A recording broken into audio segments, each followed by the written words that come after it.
যুবকেরা, মুরব্বীরা একজনও করবেন না, এই যুবকেরা ফজরের নামাজের আজানে একই শব্দ দুইবার বেশি কয়, সেই শব্দ কি? আপনারা করছেন কেন? এরা 3টা পর্যন্ত ঘুম পাড়ে, 3টা পর্যন্ত আর্জেন্টিনার খেলা দেখে। এই শালা যুবকেরা 3টা পর্যন্ত খেলা দেখে, আর ফজরের আগে যে আজান কেবল আল্লাহ কতি, ওরা ল্যাব দেয় মাথার উপর, ল্যাব মাথার উপর দেয়, পাও বের হয়, পাওটা না বুকের কাছে আনছে। আপনি বেড়া জানলা দিয়ে দেখবেন, মনে হয় ল্যাপের মধ্যে চাউলের বস্তা ঠেকাত হচ্ছে, মাথাও নাই পাও নাই। কেরে আপনারা কি মনে করতেছেন বুড়া হলে নামাজ ধরবেন? বুড়া হলে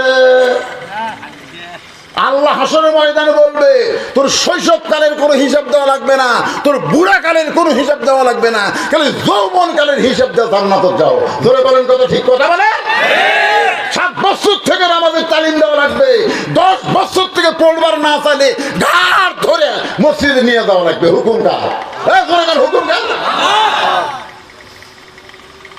যুবকেরা শোনো, 2 ওয়াক্ত নামাজ বাড়িতে পড়লে মুনাফিক হবা। একটা হলো এশার নামাজ, একটা হলো ফজরের নামাজ।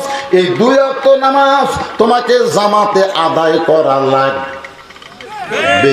আমি যেই বললাম লাগ, আপনার পরটা শব্দ বলবেন লাগ। এর নাম হলো শূন্যস্থান পুরা করা।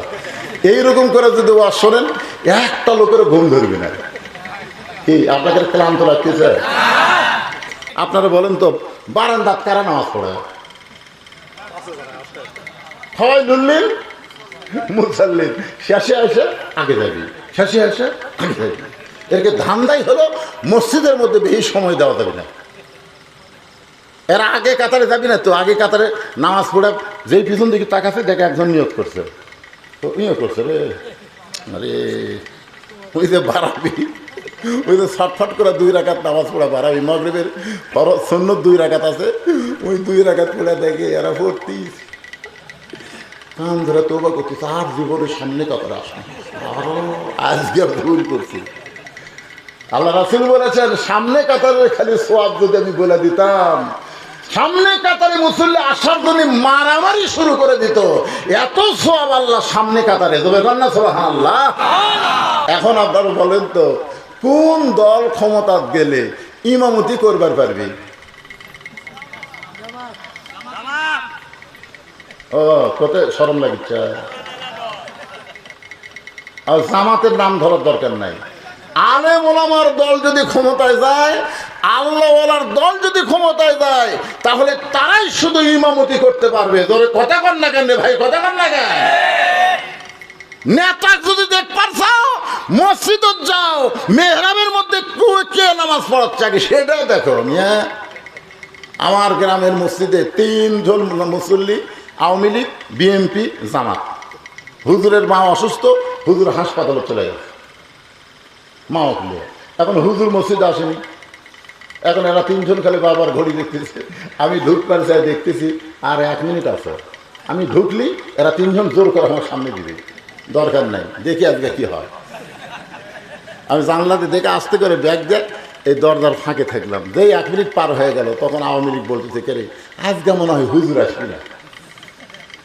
তাহলে আমরা 3 জন জামাত করি। জামাত বলছে যে ভাই আপনার দল ক্ষমতা আছে, তাহলে আপনি সামনে যান। আওয়ামী লীগ দিবেন বলতে পাগলা। আমি মাঝে মধ্যে ঢুকি রে, কিন্তু ওই জায়গাটা আমি জীবনেও যাই না। তো বলতে বিএনপি ভাই তাহলে আপনি যান। বলে পাগলা হয়েছে, সে আকামত দিচ্ছি, যা তুই যা। হ্যাঁ আওয়ামী লীগ, আমি জামাত করি। এই কিসের জামাত রে?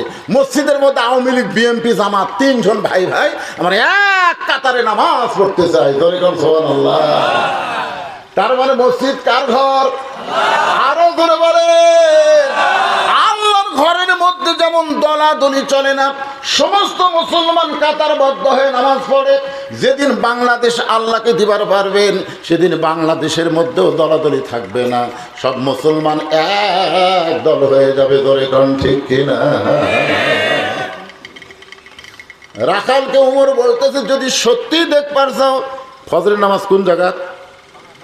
সামনে কাতারে। সামনে কাতারে মসজিদে করলে হবে, তাই সামনে কাতারে নামাজ আদায় করব। মেহরাবের মধ্যে যেই লোকটা ইমামতি করতেছে, সেই হলো হজরত ওমর। রাখাল বলতে যে ভাইজান আমি হলাম বারান্দায় নামাজ পড়ি, আমি মসজিদের মধ্যে ঢোকার সাহস পাই না। ওমর ফারুক বলে তুমি বারান্দার নামাজ পড়ো, মসজিদের মধ্যে ঢোকো না কেন? বলে মসজিদের মধ্যে নবীর দামি দামি সাহাবি, ওই দামি দামি সাহাবির মধ্যে আমি একটা অধম রাখাল কেমনে যাই? ওমর ফারুক বললেন মসজিদের মধ্যে দামি আর তুমি কম দামি, এই কথা তুমি কোথায় পেলে? আত্তাকুল্লাহর ডিগ্রি হলো ইন্না আকরামাকুম ইনদাল্লাহি আতকাকুম। ওই ব্যক্তি সবচাইতে দামি হয় যার কলিজার মধ্যে আল্লাহর বেশি ভয়। কোন আলেম দামি না, কোন হাজি দামি না, একটা ভ্যানলার অন্তরে যদি আল্লাহর ভয় বেশি থাকে সে আল্লাহর কাছে সবচাইতে দামি। জোরে কথা ঠিক কিনা? আমি চেয়ারত বসে আছি ওয়াজ করতেছি, আমি দামি না, চটত বসে যারা ওয়াজ শুনতেছেন তারাই দামি যদি আমার চাইতে আপনাদের অন্তরে আল্লাহর ভয় বেশি থাকে। জোরে কথা ঠিক কিনা? এ কথা কার? ইন্না আকরামাকুম ইনদাল্লাহি আতকাকুম। রাখাল তুমি বারান্দার নামাজ পড়ো, তুমি কম দামি, আর মসজিদের মধ্যে নবীর সাহাবীরা নামাজ পড়ে তারা বেশি দামি। এই উল্টা কথা তোমাকে বুঝালো কে? উমরকে যদি দেখবার চাও সামনে কাতারে নামাজ পড়া লাগবে। এখন কি কইব কও? রাখাল বলতেছে তাহলে আজকে এশার নামাজ পড়ে আমি আর বাড়ি যাচ্ছি না। ওমর ফারুক বললেন এশার নামাজ পড়ে বাড়ির যাবো না কেন? বলে এশার নামাজ পড়ে যদি বাড়ির যাই আর সামনে কাতার যদি না পাই, এই জন্য এশার নামাজ থাকাই আমি সামনে কাতারে ধরার একটা চেষ্টায় থাকবো। ওমর ফারুক বললেন রাখাল তোমার কাছে আমার একটা প্রশ্ন হলো, 5 ওয়াক্ত নামাজের 3 ওয়াক্ত তাড়াতাড়ি, আসর মাগরিব এশা, 1 ওয়াক্ত শেষ না হতে আর 1 ওয়াক্ত, সেই ওয়াক্ত শেষ না হতে আর 1 ওয়াক্ত, 3 ওয়াক্ত তাড়াতাড়ি না? আসর মাগরিব এশা তাড়াতাড়ি না, বুঝতে পারছেন না? কিন্তু 2 ওয়াক্ত লম্বা কেন? এশা থেকে ফজর আর ফজর থেকে জোহর, এই 2 ওয়াক্ত লম্বা কেন কও? রাখাল কাহে মূর্খ মানুষ করবারই। ওমর ফারুক বললেন তাহলে শোনো, ফজর থেকে জোহর আল্লাহ লম্বা দিছে যে এই লম্বা সময়ের মধ্যে তুমি দুনিয়ার কাজ কাম করবে, আলু টালু আবাদ করবে, ধান আবাদ করবে, ব্যবসা বাণিজ্য করবে, চাকরি বাকরি করবে। এইগুলা কাজ কাম করতে গিয়ে তোমার দেহের যে ক্ষয় হবে, দেহের একটা ক্ষয় আছে না নাই, এই দেহের যে ক্ষয় হবে, এশা থেকে ফজর আল্লাহ লম্বা সময় দিছে। ওই লম্বা সময়ের মধ্যে তুমি ঘুম পারলে ওই ক্ষয়টা আল্লাহ ঘুমের মধ্যে পুরা করে দিবে। তাহলে তুমি যদি এশার নামাজ থেকে ফজরের নামাজ ধরবার চাও আর তোমার চোখের যদি ঘুম ধরে তখন কি করবা? রাখাল বলতে ঘুম যদি ধরি মসজিদের মধ্যে ঘুমাইয়া যাব। যেই কষে মসজিদের মধ্যে ঘুমাবো ওর ফারুকের চেহারা রক্তের মতো লাল হয়ে গেছে। এই রাখালে মসজিদের মধ্যে ঘুম পাড়ার দলিল দে। তুই যে মসজিদে ঘুম পারবো তার একটা দলিল থাকা লাগবে না? কথা কান দলিল থাকা লাগবে না? ঘুম পাড়া তো দূরের কথা, সবাই জোহর নামাজ পড়ে বাড়িতে গেছে, এরা 3 জন 4 ফ্যান দিয়ে গল্প করতেছে। 3 জন কয় ফ্যান দিছে? 4 ফ্যান দিয়ে গল্প করতেছে। 1-1 ঘন্টা হয় গল্প ছাড়ে না। ফেরেশতারা বলতেছে আল্লাহ সবাই নামাজ পড়ে বাড়িতে গেল, এরা 3 জন যে গল্প করতেছে মাথার উপর ফ্যান ঘুরতেছে, এর কি রেজাল্ট কি? আল্লাহ বলতেছে এরা গল্প করার সময় যতক্ষণ মাথার উপর ফ্যান ঘুরিছে এই ফ্যানের কারেন্টের বিল এই 3 জন আলাদাভাবে না দেওয়া পর্যন্ত এরা জান্নাতে যাবার পারবে না। কারণ মসজিদ ওর বাপের ঘর না যে ইচ্ছা মতো ফ্যান ঘুরে ভিতরে, কথা ঠিক কিনা? আমরা ছোটবেলায় পিএস কাঁচা পিএস খাই মসজিদে গেছি, কোনে যে ঘুতে মেরে বাড়ি করে তোর মুখ পিএস গন্ধাই রে। আর এখন মসজিদের মধ্যে পিএস কাটা মুড়ি মাখতেছে, মনে মসজিদ তোর বাপের রান্নাঘর। কি মসজিদ তোর বাপের রান্নাঘর? মসজিদের একটা গুরুত্ব আছে না? কথা কওয়া লাগবে, গুরুত্ব আছে না নাই? রাখাল ফজরের আযানের গুরুত্ব দিও। 5 ওয়াক্ত নামাজের মধ্যে যে 5টা আযান দেওয়া হয় সবচাইতে গুরুত্বপূর্ণ আযান হলো ফজরের আযান। সবচাইতে গুরুত্বপূর্ণ আযানের নাম কি? সবাই কন। হযরত ওমর বলে রাখাল আযানের গুরুত্ব দিও।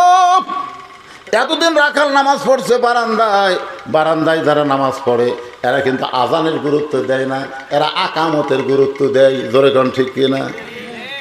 রাখাল এতদিন নামাজ পড়ছে বারান্দায়, কিন্তু আজকে নামাজ পড়বে সামনে কাতারে। সামনে কাতারে নামাজ পড়তে গেলে মসজিদের মধ্যে প্রবেশ করা লাগবে। আর মসজিদের মধ্যে প্রবেশ করতে গেলে একটা দোয়া লাগে। একটা কি লাগে? এ দোয়া কি আপনারা জানেন? না না, আপনাকে কভার করছি। দেখি তো একটা, এই যে হাঁটুর মধ্যে কাল্লা দিয়ে আছে, দেখি ময়না কত। মসজিদে ঢোকার দোয়া কি কব জানেন না? আপনি ইউটিউব চালাচ্ছেন, এতদিন হলে রাখালের ওয়াজ শুনতেছেন, তাও দোয়া জানেন না ময়না? অন্য কোনো যুবককে আর প্রশ্ন করবো না। এই যে আমার এই ভাই চশমা আলা ভাই, মন কষ্ট নিয়েন না, এটা কি শব্দ আপনি পাবেন। আল্লাহুম্মা ফতাহলি, কোন আল্লাহুম্মা ফতাহলি আবওয়াবা রহমাতিক। আচ্ছা, এই দোয়া মুখস্থ করতে কোনো মাদ্রাসা যাওয়া লাগবে? কথা কোন মাদ্রাসা যাওয়া লাগবে? এই শুনতে শুনতে আমি আজ পর্যন্ত বাংলাদেশের কোনো মানুষকে বলতে শুনিনি যে সূরা ফাতিহা মুখস্থ করার জন্য মাদ্রাসা পড়া লাগছে। এমনি 2-4 দিন নামাজ পড়তে পড়তে সূরা ফাতিহা মুখস্থ হয়ে যায়। জোরে কোন কথা ঠিক কিনা? মসজিদে ঢোকার দোয়া, মসজিদে বেড়ার দোয়া, এলা মুখস্থ করার জন্য মাদ্রাসা পড়া লাগবে? তাহলে সবাই বলেন আল্লাহুম্মা ফতাহলি আবওয়াবা রহমাতিক। এই দোয়াটা পড়ে রাখাল কোন পা? জোরে কোন কোন পা? ঢোকার সময় কোন পা? বের হওয়ার সময় কোন পা? যদি কেউ, ফতোয়ার কিতাব আছে, যদি কেউ ঢোকার সময় বাম পাও দেয়, মনে ভুলে ঢুকছে, খেয়াল করেন ফট করে বাম পা দিছে, আল্লাহ রাসূল বলতেছেন যখনই মনে হবে সে বাম পায়ে ঢুকছে, তাকে আবার ব্যাক গিয়ার দেওয়া লাগবে। ঘাড় মাথা কাট করা হবে না, ওইভাবে ব্যাক গিয়ার বোঝেন না? ওইভাবেই পিছনে আসা লাগবে। আসা আস্তাগফিরুল্লাহ পড়ে তারপরে ডান পা দিয়ে আবার দোয়া পড়ে ঢোকা লাগবে। যদি আপনি বাম পায়ে ঢুকাই যান তাহলে আপনার নামাজ মাকরু হবে। সেই জন্য আবার কি করা লাগবে? কথা কি খেয়াল করছেন? ব্যাক গিয়ারে আসা লাগবে, মুখ ঘুরে পারবেন না। ওই ব্যাক গিয়ার বোঝেন না? ব্যাক গিয়ারে আসে আবার আস্তাগফিরুল্লাহ আস্তাগফিরুল্লাহ, আমার ভুলে গেছে আল্লাহ, এই বলে আবার ডান পা দিয়ে মসজিদের মধ্যে ঢুকতে হবে। রাখাল ডান পায়ে মসজিদের মধ্যে ঢুকে সামনে কাতারে যাবার চাই। এতদিন রাখাল নামাজ পড়ছে কোন জায়গায়? জোরে গান কোন জায়গায়? আজকে সামনে কাতারে যাওয়ার জন্য রাখাল যখন রাস্তা নেয়, প্রত্যেকটা সাহাবী নড়ে সরে রাখালকে যাওয়ার রাস্তা করে দেয়। রাখাল মনে মনে বলে আল্লাহ আল্লাহ, এতদিন মনে করেছিলাম মসজিদের মধ্যে দামি দামি, কিন্তু আজকে ভিতরে ঢুকে দেখতেছি আমিও যা এরাও তাই।